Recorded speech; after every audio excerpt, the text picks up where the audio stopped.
Cine Recap PH. Maligayang pagbabalik sa Cine Recap PH. Warning, spoilers ahead.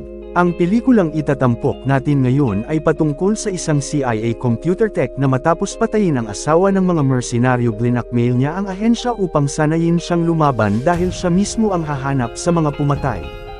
Ang pelikulang ito ay ang American action thriller film na ipinalabas taong 2025 na pinamagatang The Amateur.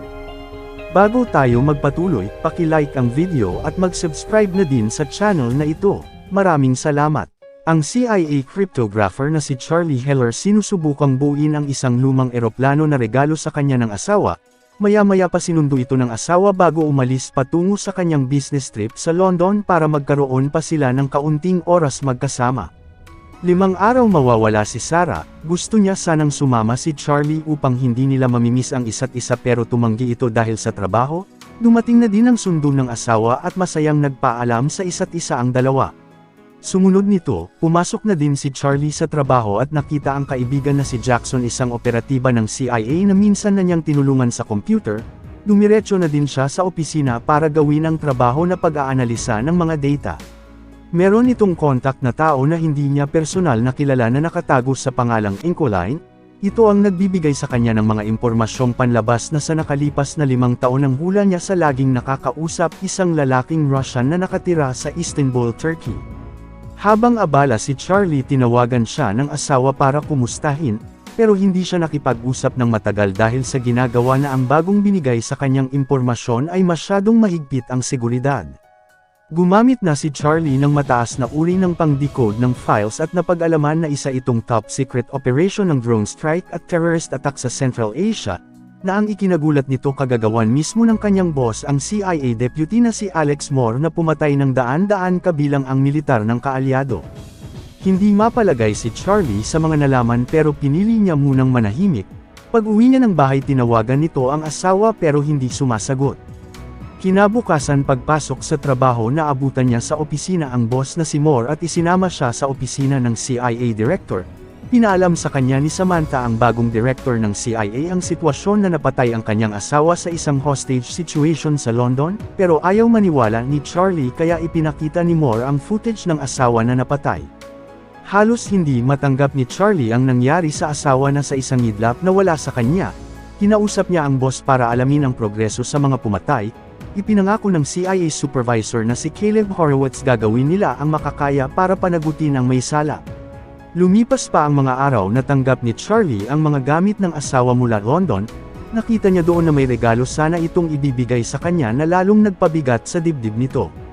Hindi na siya makapaghintay sa resulta ng investigasyon kaya siya na mismo ang nag-imbestiga sa pangyayari gamit ang kakayahan niya sa computer kung saan ito magaling. Pinaalam niya sa nakakataas ang mga nalaman na may nagaganap na negosasyon sa pagitan ng mga mersenaryo sa pagbebenta ng armas na nauwi sa pang-hostage matapos salakayin ng pulisya. Ayon sa kuha sa mga camera footage, nakilala lahat ni Charlie ang 4 na sospek na pinamumunuan ng nagngangalang Horst Schiller kung saan ito ang pumatay sa asawa, ngunit wala pa siyang ideya sa kinaroroonan nila bukod sa nagngangalang Gretchen Frank na kasalukuyang nasa Paris, France at madalas nasa isang cafe. Subalit sa kabila ng mga nalaman niya sa pagkakakilanlan ng mga sospek, walang balak agad kumilos ang mga nakakataas sa kadahilanang ang pinuno ng grupo na si Schiller matagal nang sinubaybayan at ang gusto nila pabagsakin ang buong koneksyon. Dismayado si Charlie sa tugon ng boss dahil dito ginamit niya ang mga nalamang ilegal na operasyon ni Moore upang gamitin laban sa kanya sa palihim na paraan at nagtungo sa isang bar para sa kanyang mga plano. Pagkatapos tinumpronte niya si Moore sa paggamit nito ng Black Ops na pumatay ng maraming sibilyan na may matibay na ebidensya, nagbanta siyang ikakalat ito sa media at kung susubukan nilang patayin siya, may inihanda ito na kill switch na otomatikong mapupunta sa 3 top journalist ang buong detalye na siguradong ikakabagsak nila. Alam ng mga ito gusto lang ni Charlie patayin ang mga pumatay sa asawa kapalit ng mga nalalaman, pero hindi pala ayon ang gusto niya kundi siya mismong papatay sa kanila. Gusto niya lang sanayin siya ng CIA. Pinagtawanan si Charlie ng mga nakakataas at minamaliit ang kakayahan niya dahil buong buhay computer lang ang hawak nito. Inakala nilang nagbibiro lang siya pero seryoso si Charlie at gusto niya ng bagong katauhan na magagamit. Pinagbigyan nila ito pero nagplano ang dalawang hanapin ang sinasabi niyang kill switch at patayin siya sa pagpapalabas na aksidente. Pinadala ni Moore ang mapagkakatiwalaang tao na si Henderson upang magsanay kay Charlie. Agara namang sinimula ni Caleb ang investigasyon sa paghahanap sa kill switch sa mga ginagamit nitong computer. Pinaghahandaan ni Charlie ang mga target niyang tao ngunit sa pagsasanay pa lang ng baril hindi ito makatama. Pinalapit na siya upang subukan ulit pero talagang wala kung hindi pa ito tumutok ng mas malapitan. Patuloy lang sa pagsasanay si Charlie habang sinusubukan namang hanapin ng CIA ang binuo niyang kill switch, pati sa pagbuo ng bomba tinuruan din ito at nadiskubre ni Henderson na doon siya magaling. Ilan pang pagsasanay ang nalampasan ni Charlie, doon na siya binigyan ng bagong pangalan at pasaporte na magagamit. Samantala, napag-alaman ni Caleb na nagpunta si Charlie sa isang bar ng 2 beses. Nagsagawa sila ng investigasyon sa lugar at nakita sa jukebox ng bar ang CD na hinala nilang ang kill switch. Nang gabing yun kinumpronte si Charlie ng kanyang tagapagsanay para alamin ang plano niya sa pagpatay sa mga gusto nitong paghigantihan. Sinubukan siya ni Henderson sa pagbaril sa kanyang ngunit hindi niya ito kayang gawin. Patuloy pa rin sa pag-iimbestiga ang CIA sa nakuhang CD ni Charlie nang wala silang kaalam-alam na naririnig nito ang lahat. Nang makumpirmang peke lang pala ang sinasabing kill switch inutos nila kay Henderson ang pagpatay sa kanya pero wala na ito doon dahil masyado lang nila itong minaliit. Nadiskubre na lang nilang tiniktikan pala sila ni Charlie na ngayon ay kasalukuyan ng nasa eroplano, at inaalala ang mga panahong niregaluhan ng asawa ng eroplano sa kanyang kaarawan. Hindi nagtagal dumating na ito sa London na napag-alaman din ng ahensya na agad pinasundan ng tauhan. Sinusubaybayan ni Charlie ang target na si Gretchen sa paghahak sa telepono nito upang masundan. Nang malaman niya ang tinutuluyan nito na walang tao pinasok niya ang apartment sa pagbukas ng lock gamit ang panunood ng video. Matagumpay na nakapasok si Charlie at naghanap ng impormasyon sa babae. May nakita siya sa kalendar na isang schedule sa doktor at may nakuhang baril sa drawer. Nang maramdaman niyang pauwi na ang mersenaryo agaran itong lumabas at tinangkang patayin si Gretchen pero hindi niya nagawang iputok ang baril.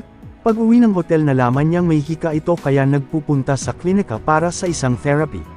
Bumili si Charlie ng maraming bulaklak upang gamitin sa kanya kung saan hinak nito ang sistema para lumabas ang doktor.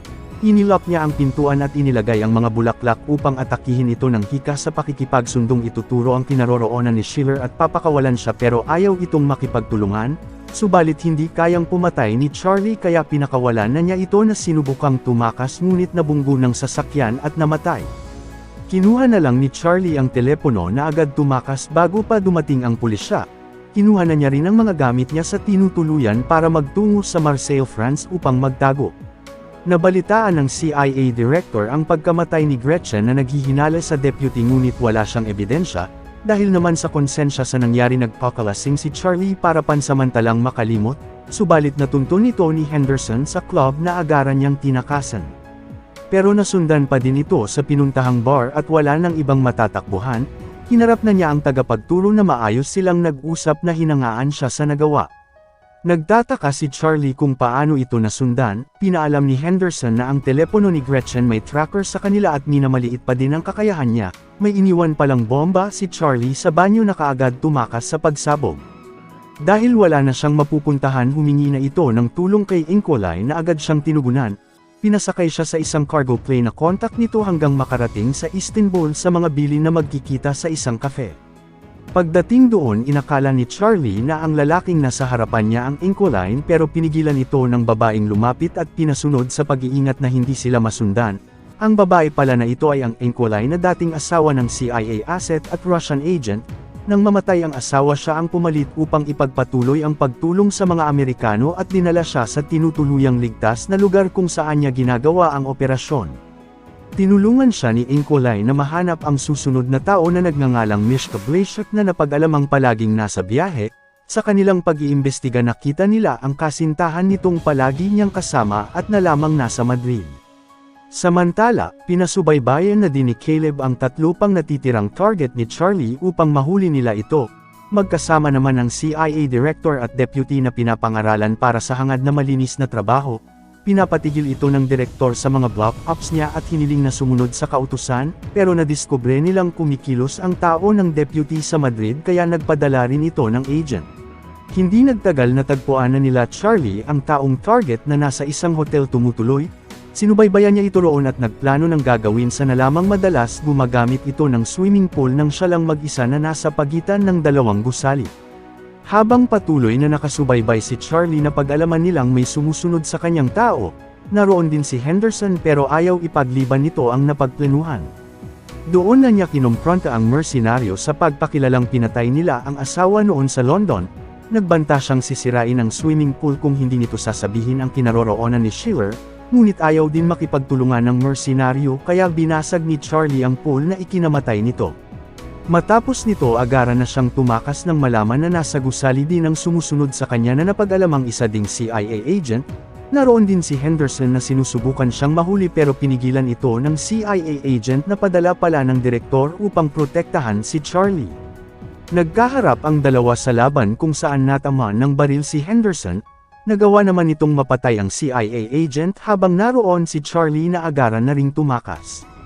Subalit dahil sa operasyon na diskubre ni Caleb na may tumutulong kay Charlie, nalaman niya ang impormasyon nito at ang lokasyon nila na agad tinawagan ng Russian Station Chief sa Istanbul para makipagtulungan. Nang gabing yun habang nagpapahinga, sinalakay sila ng operatiba na agad nilang sinubukang takasan at nagawang masira ni Inqualine ang computer bago dumating ang mga ito. Nagawa sana nilang makalabas ngunit hinabol sila na pilit tinatakasan, tinamaan si Inqualine kaya pumalit si Charlie sa pagmamaneho na nagawang makatakas subalit binawian na ng buhay ang kaibigan.